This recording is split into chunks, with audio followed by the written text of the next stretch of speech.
স্বামীজির ভক্ত। আমি স্বামীজি এই এই মন্ত্র যদি লিখছি কেমন লাগবে কমেন্টে জানাবেন। আমি স্বামীজিকে ভালোবাসি ও স্বামীজিকে পুজো করি, এই জন্য মন্ত্রটি কত কেমন লাগবে কমেন্টে জানাবেন।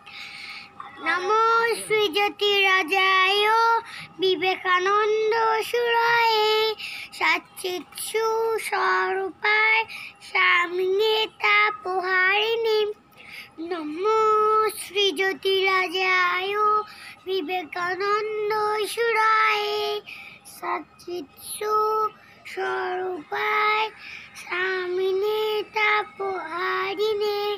নমো শ্রী জ্যোতিরাজায় বিবেকানন্দ সুরায় সচ্চিৎ সুস্বরূপায় স্বামিনে তাপহারিণী। নমো শ্রী জ্যোতিরাজায় বিবেকানন্দ সুরায় সচ্চিৎ সুস্বরূপায়